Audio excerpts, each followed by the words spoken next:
Hey folks, Rich here, South Florida Beekeeping with Rich. We're going to do a product review today on a Chinese-made feeder frame. Back when I first started beekeeping, one of the first books I read was Ware's book, Beekeeping for All, or whatever title you want to put on it. And one of the things that he talked about in there was using a frame of comb to put sugar syrup in to use as a feeder in the hive. And I thought, well, that's an interesting idea and one I'm going to tuck in the back of my head in case I ever need it.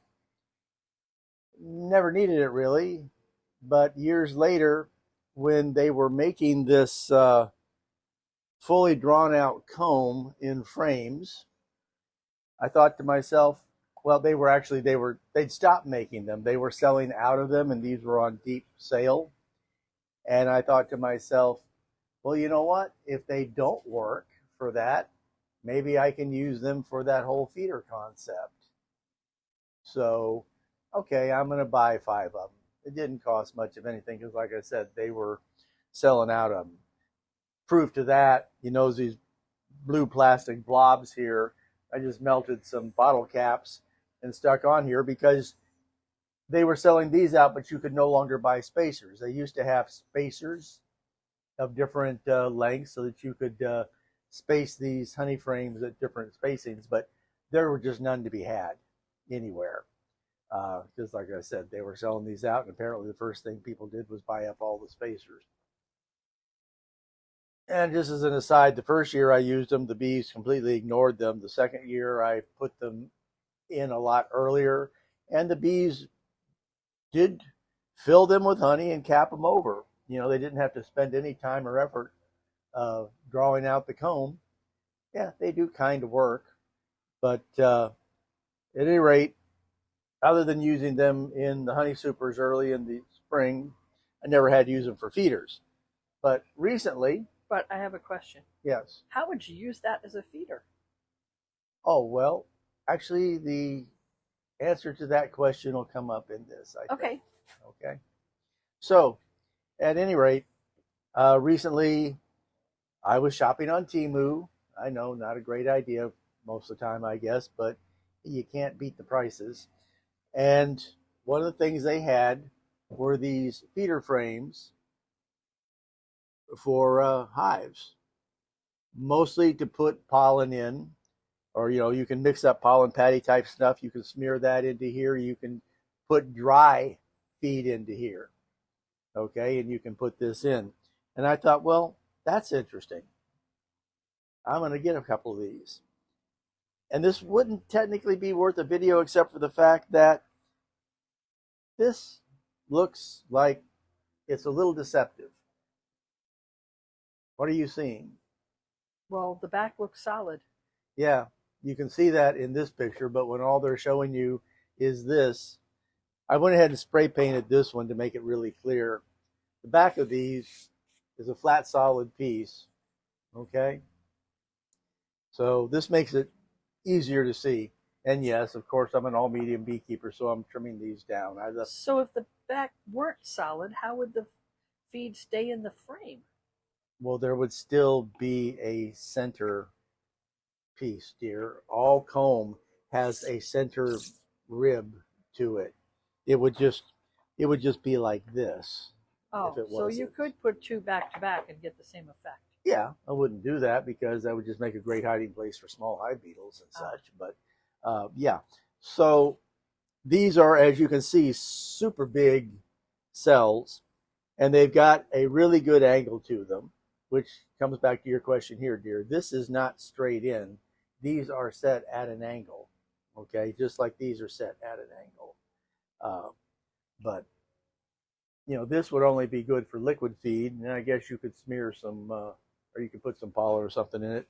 But these are going to catch that a whole lot easier. As I said, I'm in the midst of cutting these down. I left this one full size so you see what you get. So the arms here are exactly 19 inches.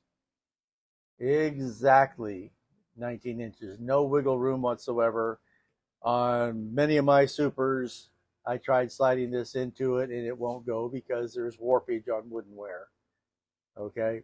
So as I've encouraged you to do with other things, I fill the backside with epoxy and sawdust, and then I trim off a little bit of the edge so that there's a tiniest bit of play and it makes it possible to use it. But I left this one untouched so we could review it. It's got a good depth. These are 3/4 of an inch wide, so slightly more than 1/2 of a normal frame width. The fact that they're solid back, well, this thing is also a follower board. I mean, look at that. It's a perfect follower board as long as you can trim these edges a little bit. Uh, you don't have to be doing anything here. Put a couple of these together or in the fall. I'll just use these two. And you could actually use these to insulate as an insulating follower board, because two dead air spaces together, if you're moving things up, make a great dead air space. There's a lot of flexibility. Would you use those for fondant? I mean, what kind of feed would you put in those? There's the ticket. And yes, I have not used these yet. Well, I can tell because they're clean. There's that.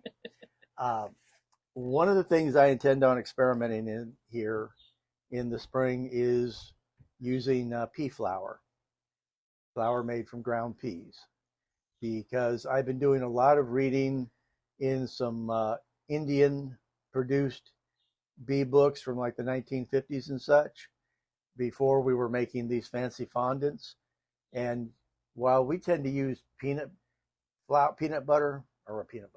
flour as a basis for some of our nutritional things, there were many, many tests done in India by the apiary research institutes and such, and they found that one of the best protein supplements was ground up pea flour. Just take regular dried peas, grind them up into a flour. So I bought some. It's relatively inexpensive, at least around here, because we have plenty of Indian food stores. Although I kind of gave up on trying to make them understand what I was looking for, and I just went ahead and ordered it off of Amazon. It was still quite inexpensive. But I'm going to try some pea flour, dried and made into a pollen patty. And yeah, you can mix with honey and water and just put the stuff in here. You can put it in dry. One of the interesting things is there's some new materials coming out that can go into the beehives. Now, do I have to do this? No. The rapid feeders that I use, particularly since I like the double wide hives, which means I can put 2 feeder shims on top, and this one can have damp sugar in it. It can have liquid feed in it. The other one, and even bananas. I put all these things in there and they've had no problem eating them. I can put dry pollen flour in the other side. I don't have to do it this way, but I thought I would try it out because I'm thinking that the bees might receive it better. They might take it better. Now these, of course, these are probably meant to go up against the side wall of the hive, and I'm fine with that. They can go over there and get the stuff. I just thought it was a cool idea. I did not fully understand what I was going to get when I ordered it, so that's why I'm doing the little video here, just to let you guys know that the backside of this is flat, but there is 3/4 of an inch of depth here, and these things are over an inch wide. So there's plenty of room to pile stuff in here, and they'll go into the dishwasher just fine to clean anything out if you've used paste and such. We'll see how the small hive beetles react to them, because being on the face down here, I would imagine that the bees can do a very good job of keeping the beetles out of them. That's speculation on my part at this point in time. But the other thing I want to mention today is buying stuff from China. if the new president is able to follow through with his plans and put all kinds of tariffs on things, it's mid-November. You've got until early January to buy some stuff out of China if you want it. This 4-frame extractor cost me $92 delivered. Now, I don't have a link for this one because the links for Chinese extractors change every day. Really smooth action, nice gearbox, really fast. Was that Timu? This is from Timu. 2 frames, 3 frames, 4-frame extractors, all under $100. It's a good idea. If you just want to stock up on extra queen clips, if you want to get 10 packs of disc to put on the front of your supers, now's the time to do it in the next month, month and a half. If you want to stock up on some things, the day after the election, I went and ordered a whole bunch of bee bonnets because they don't last all that long. They wear out. So I've put in an order for a whole bunch of them so I have them over the course of the next year, just in case. Because right now they're $5. Who knows what they're going to be here in a couple of months. And Christmas is coming, so if you don't know what to get your favorite beekeeper, put this on your list. That works. That works.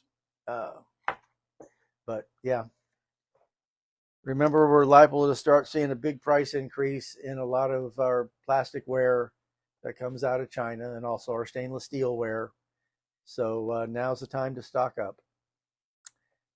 That's it. This has been Rich, South Florida Beekeeping with Rich. Be sure to like and subscribe. See y'all later.